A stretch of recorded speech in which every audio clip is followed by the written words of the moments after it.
observing the maritime traffic coming and going from their docks. He explained that the facility's stated operations involved servicing offshore oil rigs requiring a steady stream of offshore supply vessels, OSVs. However, Preston had documented a pattern of activity that didn't align with this legitimate business.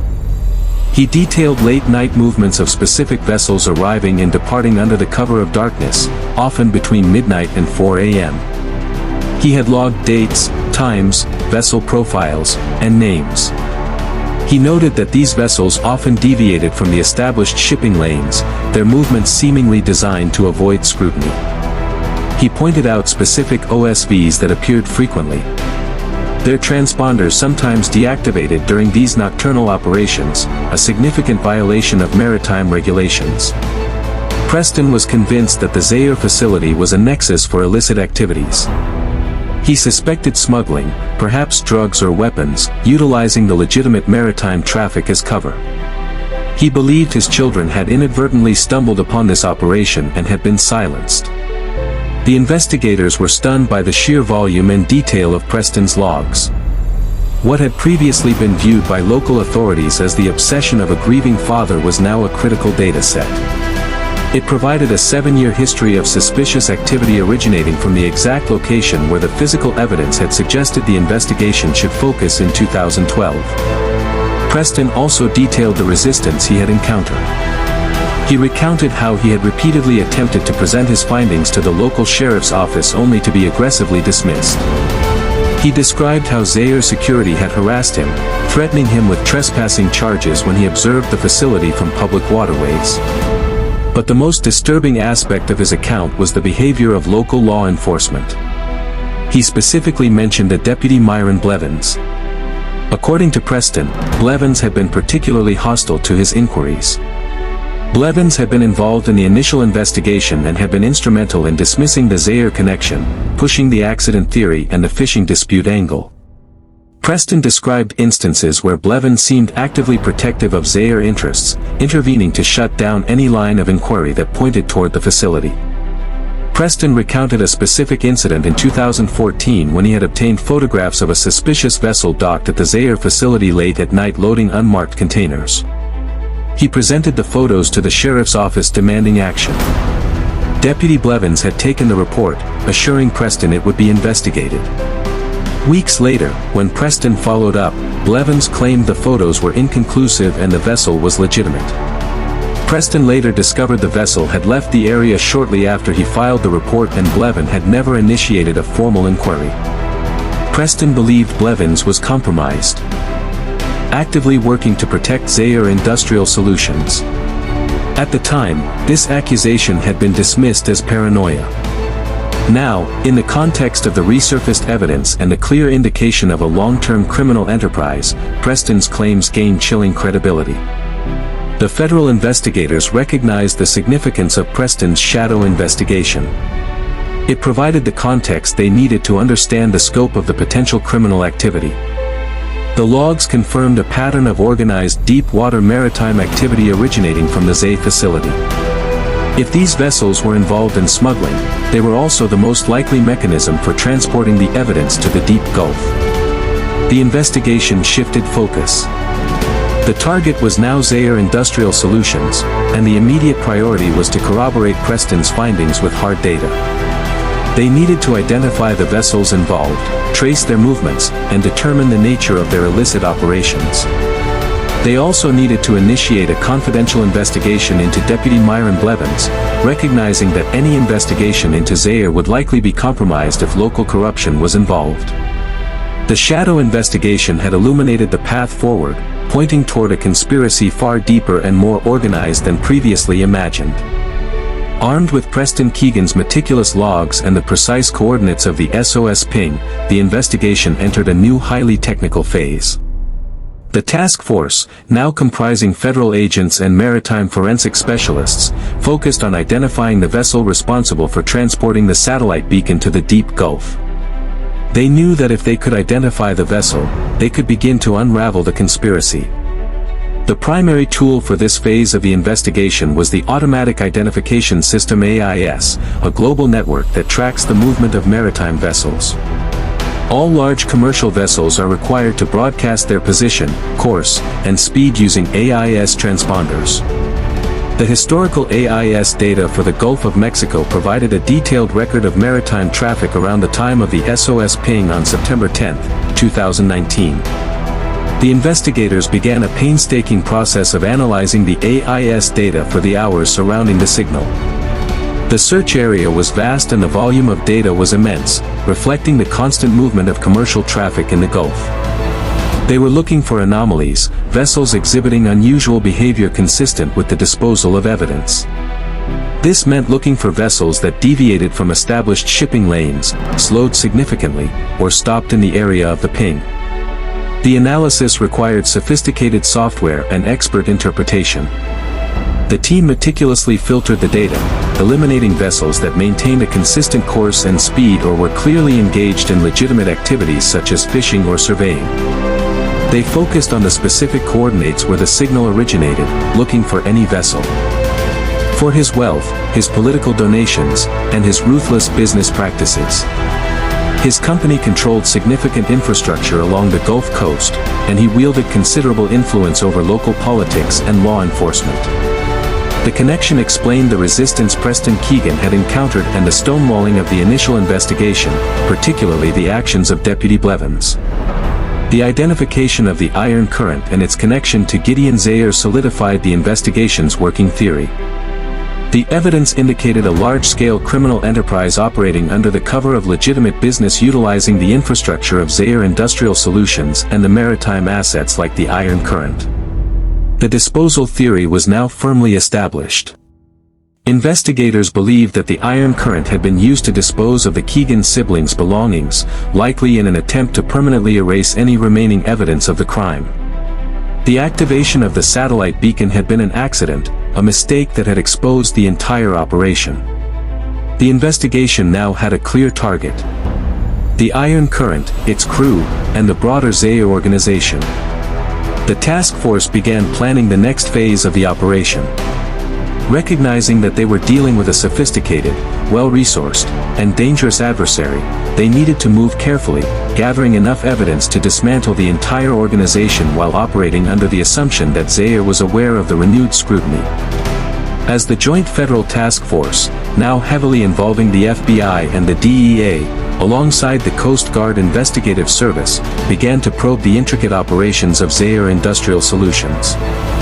The scope of the criminal enterprise came into sharp focus. It was clear they were dealing with more than just smuggling. The infrastructure, the logistics, and the extreme measures taken to maintain secrecy suggested a sophisticated operation involving narcotics and increasingly suspected human trafficking.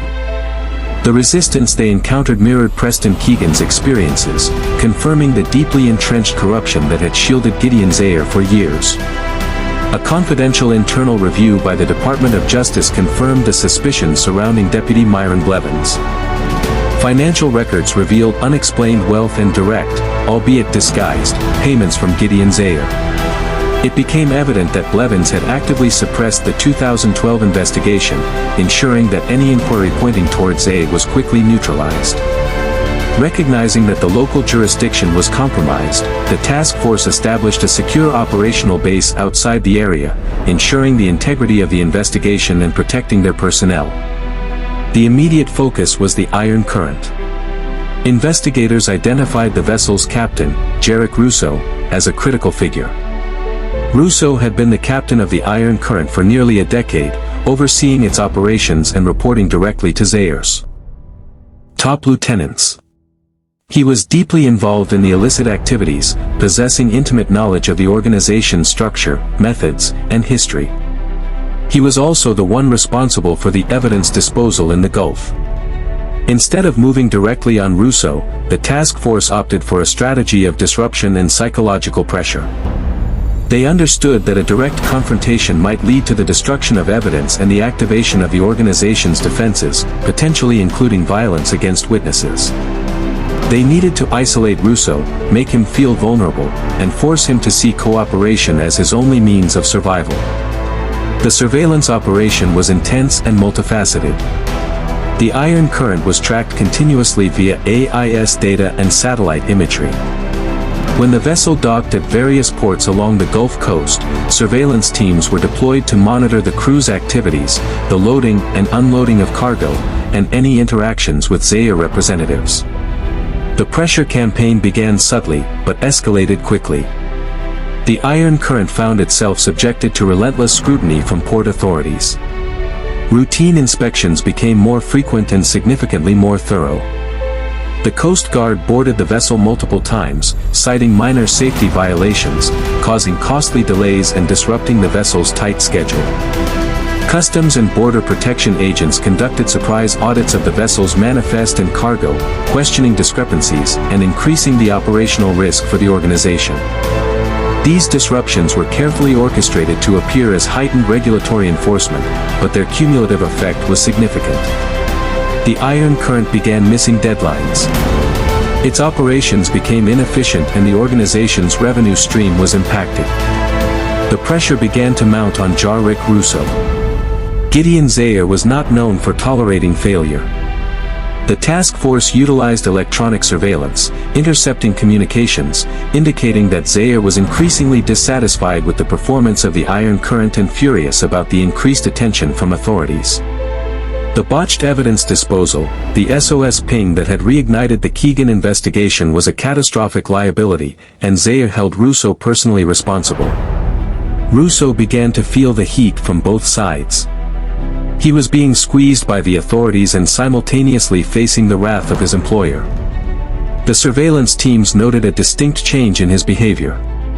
He became agitated, paranoid, constantly checking his surroundings.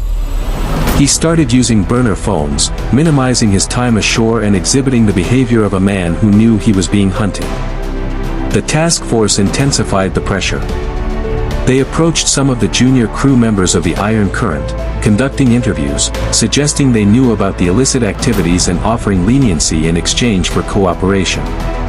This information quickly filtered back to Rousseau, amplifying his paranoia. He believed the organization was setting him up, positioning him as the fall guy for their failures, and that his elimination was imminent. The breaking point came in early 2020. The Iron Current docked in Galveston, Texas for scheduled maintenance. The surveillance team noted that Rousseau was unusually tense. He had a heated argument with a Zaire representative on the dock, the exchange visibly aggressive. The representative left abruptly and Rousseau returned to the vessel, his face pale. Later that evening, Rousseau made a desperate move. Believing that the organization was planning to silence him permanently, he panicked. He abandoned the Iron Current outside of his scheduled leave, taking a small pre-packed bag and disappearing into the streets of Galveston. The surveillance team tracked him as he took a taxi to a local budget motel. He checked in under a false name, paying cash. The task force recognized the signs of a fugitive preparing to flee. They needed to apprehend him before he disappeared permanently or was reached by Zeller's operatives. The next morning, Rousseau emerged from the motel, his appearance altered, wearing sunglasses and a baseball cap. He took another taxi, this time heading north toward the George Bush Intercontinental Airport in Houston. The chase was on. The task force mobilized rapidly, coordinating with airport police and federal agents stationed at the airport. They tracked the taxi's progress along the highway, ensuring they had teams in place to intercept Rousseau when he arrived. The tension was palpable. They knew this was their best chance to break the case wide open. Rousseau arrived at the international terminal, his movements hurried and erratic. He proceeded directly to the check-in counter for a flight bound for South America. Utilizing a sophisticated false passport, the agents observed him from a distance, waiting for the optimal moment to move in.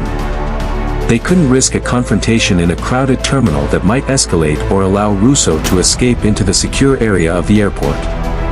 Rousseau cleared security and proceeded toward the gate. The departure lounge was crowded, the atmosphere filled with the ambient noise of travelers. The agents positioned themselves strategically, blocking the exits and blending in with the crowd. They monitored the flight status. Boarding was scheduled to begin in 15 minutes.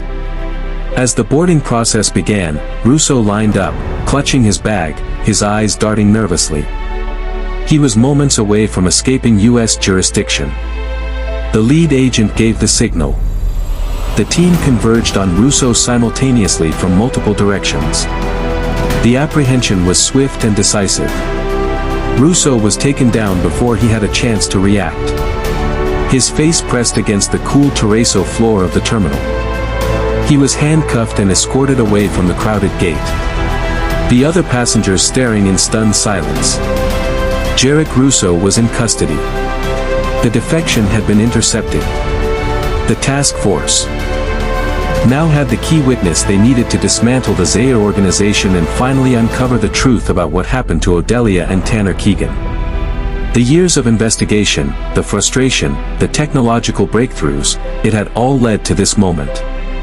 The interrogation of Jarek Russo would reveal the dark secrets hidden behind the corporate facade of Zaire Industrial Solutions. Jarek Russo was transported to a secure federal facility. The interrogation began immediately. He was isolated, disoriented, and consumed by terror. He understood the reach of Gideon Zaire's organization, the violence they inflicted on those who betrayed them. He also understood the weight of the evidence against him, the AIS data proving his presence at the disposal site, the surveillance documenting his flight, the inevitable charges stemming from his long involvement in the organization. He was facing the rest of his life in prison or a violent death at the hands of his former employer. The federal prosecutors presented him with a stark choice. Cooperate fully or face the full force of the federal justice system, which offered little protection against the organization's reach within the prison system. Russo, seeing no other viable option for survival, demanded a deal. He insisted on entry into the Federal Witness Protection Program, guaranteeing his safety in exchange for a full confession and testimony against Gideon Zaire and the organization. The prosecutors, recognizing the value of his testimony in dismantling a major criminal enterprise responsible for murder and international trafficking, agreed to the terms. Over the course of several days, Jarek Russo detailed the inner workings of the Zaire organization, confirming the investigators' suspicions of large-scale smuggling and human trafficking. And finally, he recounted the events of the night of August 14, 2012. Russo confessed that he and a specialized team were engaged in a highly sensitive illicit operation that night. The Zaire organization was locked in a fierce rivalry with a competing smuggling and trafficking syndicate that operated in the same region. This rival organization utilized an underwater pipeline near the Zeller facility to transport illicit substances. Gideon Zaire, determined to his competitors' operations and send a message of dominance, had ordered Russo and his team to sabotage the pipeline. The operation was complex and required specialized equipment. They were working underwater using scuba gear and underwater cutting tools operating from a small vessel anchored in the restricted canal near the Zaire facility. The location was chosen for its seclusion and proximity to the target pipeline. They believed the area was secure, protected by their own security and the corrupted oversight of Deputy Blevins. It was late at night, the darkness providing cover for their activities. They were focused on their task, the noise of their equipment masking any ambient sounds. They never anticipated recreational kayakers in that area. Odelia and Tanner Keegan, exploring the canals late at night, perhaps drawn by curiosity or simply navigating the complex waterways, had inadvertently stumbled upon the operation. They saw the vessel, the lights, the activity on the water. They had become witnesses to a federal crime, an act of industrial sabotage linked to organized crime. Russo's team spotted them immediately. The reaction was swift and decisive. They couldn't risk exposure. They intercepted the kayaks, capturing the siblings before they had a chance to escape or call for help. They were pulled from their kayaks, restrained, and taken back to the Zaire facility, held in a secure warehouse. The situation escalated rapidly. Gideon Zaire was informed of the capture. He arrived at the facility shortly after, assessing the situation. His decision was cold and calculated, devoid of hesitation. According to Russo, Zaire viewed Tanner as an immediate liability. He was young, aggressive, and protective of his sister, deemed likely to resist and difficult to control. Zaire ordered him executed immediately. Russo revealed the horrific details describing how Tanner was taken to a remote, heavily wooded area on Zayer's extensive private property inland and murdered. They buried his body in an unmarked grave deep within the dense woods far from the marshlands where the search would be focused. Odelia's fate was different and perhaps even more horrific. Zayer saw the 21-year-old woman not as a liability, but as an asset. The Zayer organization had extensive connections with international human trafficking networks. Instead of killing her, Zayer ordered her sold into the sex trade. Russo stated that Odelia was held at the facility for several days undergoing a brutal process of subjugation before being transferred to a vessel bound for an international destination. She was absorbed into the trafficking network, disappearing into a shadowy world of exploitation and abuse. Russo claimed he did not know her current location or whether she was still alive. The organization compartmentalized information. His role was operational and the human cargo was handled by a different division. With the siblings dealt with, the organization moved to cover their tracks.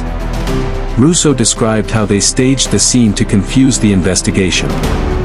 They took the kayaks and disposed of them in different locations. Tanner's kayak was capsized and set adrift in the main waterway, suggesting an accident. Odelia's kayak was left near the canal entrance. A deliberate misdirection designed to create confusion, knowing that Blevins would ensure the lead was not aggressively pursued. The cover-up was comprehensive. The corrupted security logs, the malfunctioning CCTV cameras, it was all orchestrated to protect the organization and its operations. The siblings' belongings, including the satellite beacon, were kept at the facility, locked away in a secure storage area. They remained there for 7 years. A forgotten liability until Zayer decided to eliminate all remaining loose ends. Finally, Russo explained the 2019 SOS ping.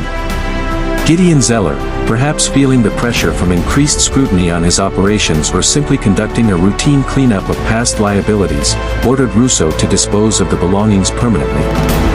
Russo was tasked with taking the items far offshore, weighting them down, and dumping them in the deep ocean. Russo took the Iron Current out to the deep Gulf.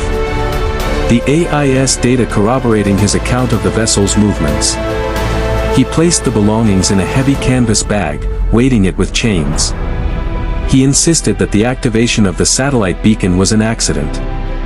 He described how he aggressively handled the bag just before throwing it overboard. Perhaps inadvertently pressing the SOS button during the struggle to lift the heavy bag over the railing. The signal transmitted for 90 seconds before the bag sank into the depths, the water pressure likely destroying the device or cutting off the transmission. The confession was comprehensive and devastating. It provided the answers that Preston Keegan had sought for 7 years, confirming his darkest fears about the Zayer organization and the corruption that protected it. But the truth was more horrific than anyone had imagined. A conspiracy of murder, corruption, and human trafficking hidden behind the facade of a legitimate corporation. The investigation now moved toward its final phase, recovering the remains of Tanner Keegan, dismantling the Zayer organization and confronting the agonizing reality of Odelia's fate. Armed with Jarrick Russo's detailed confession, the Joint Task Force moved swiftly. In late 2020, investigators executed a search warrant on the vast private property owned by Gideon Zayer. Following Russo's precise directions to the remote wooded area, excavation teams began the grim task of searching for the unmarked grave. After several days of intensive effort, they located the site. Skeletal remains were carefully unearthed. DNA analysis confirmed the remains belonged to Tanner Keegan. After more than 8 years, the young man's fate was definitively known, and his remains could be returned to his father. Simultaneously, the task force executed large-scale raids on the Zayer Industrial Solutions facilities and the organization's known operational centers. The operation was massive, involving hundreds of federal agents and tactical teams. Gideon Zayer, Deputy Myron Blevins, and several high-ranking members of the organization were arrested. They were indicted on a litany of charges including conspiracy, kidnapping, murder, corruption, racketeering, and human trafficking. During the raids, evidence of the extensive criminal enterprise was seized, and crucially, several victims of the trafficking network were rescued from captivity at various locations controlled by the organization. The investigation into the international trafficking network continued into 2021. The task force focused on analyzing the encrypted servers seized during the raids, hoping to find any trace of Odelia Keegan. The analysis revealed the horrific scope of the operation. It confirmed that Odelia had been moved internationally shortly after her abduction in 2012. The digital trail indicated she had been trafficked through several countries over the years. Devastatingly, the evidence confirmed she was last known to be alive within the network as recently as late 2020, located somewhere in Southeast Asia. For Preston Keegan, the resolution of the case brought a fractured closure. The recovery of Tanner's remains allowed him to finally lay his son to rest. The dismantling of the Zaya organization and the arrests of those responsible provided a measure of justice, but this was overshadowed by the agonizing knowledge that his daughter was likely still alive, captive in the horrific world of international sex trafficking with little hope of recovery. The celebration of her mobility had ended in captivity, a continuing tragedy hidden in the shadows of the world.